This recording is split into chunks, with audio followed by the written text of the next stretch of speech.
Hello viewers, back to my channel.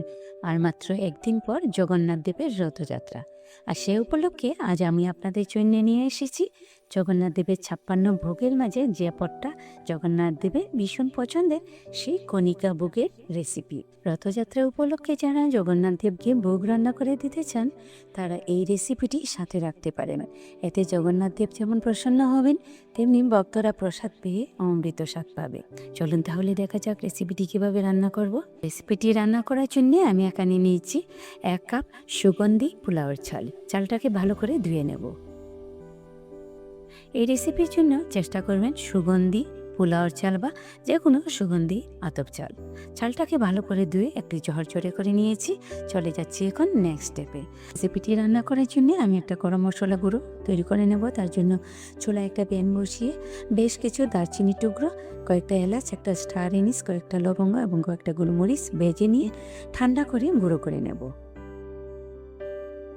তারপর চুলায় আবারও প্যান বসিয়ে দিয়ে নিচ্ছি 4 টেবিল চামচ পরিমাণ মতো ঘি। এই রেসিপিটা সম্পূর্ণ ঘি দিয়ে রান্না করলে ভালো হয়, তাই আপনারাও চেষ্টা করবেন ঘি দিয়ে রান্না করতে। ঘিটাকে একটু গরম করে দিয়ে দিলাম আরও কয়েকটা দারচিনি টুকরো, একটা তেজপাতা, কয়েকটা এলাচ, কয়েকটা লবঙ্গ, কয়েকটা গোলমরিচ। এই রেসিপিতে দারচিনিটা একটু বেশি দিতে হবে, সেটা গুঁড়ো করার সময়ও আবার এখন ঘিতে ভাজার সময়ও। তো এখন এগুলোকে একটু ভেজে নিয়ে এই পর্যায়ে দিয়ে নিচ্ছি কিছু কাজু বাদাম আর কিছু কিশমিশ। এগুলোকে হালকা একটু ভেজে নেব। হালকা একটু ভাজার পর এই পর্যায়ে দিয়ে নিচ্ছি আগে থেকে ধুয়ে রাখা পোলার চাল। চালটা দিয়ে ভালো করে নেড়ে ছেড়ে কিছুক্ষণ ভেজে নিতে হবে। চালটাকে কন্টিনিউ নেড়ে ছেড়ে ভাজতে ভাজতে যখন চালের কালারটা একটু চেঞ্জ হয়ে আসবে এবং একটু ফুটতে শুরু করবে, মানে এরকম ঝরঝরে হয়ে যাবে, তখন আমি এর মাঝে দিয়ে নিচ্ছি আখের গুড়। গুড়টা আপনারা আপনাদের আন্দাজ মতো দিয়ে নেবেন, কারণ রেসিপিটা হবে মিষ্টি, তাই নিজেদের আন্দাজ মতো দিয়ে নেবেন। আর এই রেসিপিটা যদি জগন্নাথ দেবের ভোগের উদ্দেশ্যে বানান তাহলে চেষ্টা করবেন চিনি না দিয়ে গুড় দিয়ে বানানোর। তো গুড়টাকে চালের সাথে ভালো করে মিশিয়ে একটু ভেজে নিলাম। আর এই পর্যায়ে দিয়ে নিলাম 1 চিমটি লবণ। লবণটা দেওয়ার ফলে এর স্বাদটা আরও অনেক গুণ বেড়ে যাবে। লবণটা মিশিয়ে আর একটু সময় ভেজে নিলাম। এই পর্যায়ে দিয়ে নিচ্ছি যে কাপ দিয়ে চালটা দিয়েছি সেই কাপ দিয়ে 1 কাপ দুধ আর আধা কাপ জল। আপনারা চাইলে পুরোটা দুধ দিয়ে কিংবা পুরোটা জল দিয়ে বানাতে পারেন, তবে দুধ দিয়ে বানালে বেশি স্বাদ হবে। দুধটাকে ভালো করে নেড়েচেড়ে মিশিয়ে নিয়ে আগুনটাকে একটু বাড়িয়ে দিয়ে একটু ফুটতে দিচ্ছি।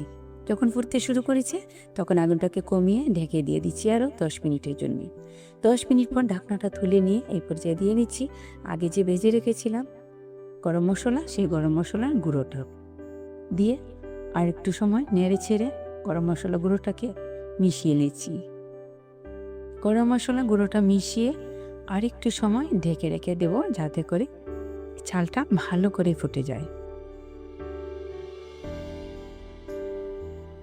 আর একটু সময় ঢেকে রেখে দেওয়ার পর ঢাকনাটা তুলে নিচ্ছি, আবার একটু উল্টে পাল্টে নেড়ে দিচ্ছি। আগুনটা একদম লোতে রেখে ঢেকে দেওয়ার ফলে দেখুন চালটা কত সুন্দর ফুটেছে এবং ঝরঝরে হয়েছে। বেশ তৈরি হয়ে গেল শ্রী জগন্নাথ দেবের 56 ভোগের প্রিয় পদ কণিকা ভোগ। ভিউয়ার্স, রেসিপিটি ভালো লাগলে জগন্নাথ দেবের রথযাত্রা উপলক্ষে আপনারা রান্না করতে পারেন। তাছাড়া বছরের যে কোনো দিনে ঠাকুরের ভোগের জন্য রান্না করতে পারেন কিংবা নিজেদের জন্য রান্না করতে পারেন, অথবা বাড়িতে নিরামিষ দিনে বিশেষ অতিথি আসলে এই রেসিপিটি রান্না করতে পারেন। তো ভিউয়ার্স, রেসিপিটি ভালো লাগলে ফ্রেন্ডদের সাথে শেয়ার করতে পারেন, আর কেমন লাগলো কমেন্ট করে অবশ্যই জানাবেন। আর আমার চ্যানেলে যারা নতুন ফ্রেন্ড আছেন তারা প্লিজ আমার চ্যানেলটিকে সাবস্ক্রাইব করে নেবেন। আজ তাহলে বিদায় নিলাম, সবাই খুব ভালো থাকবেন।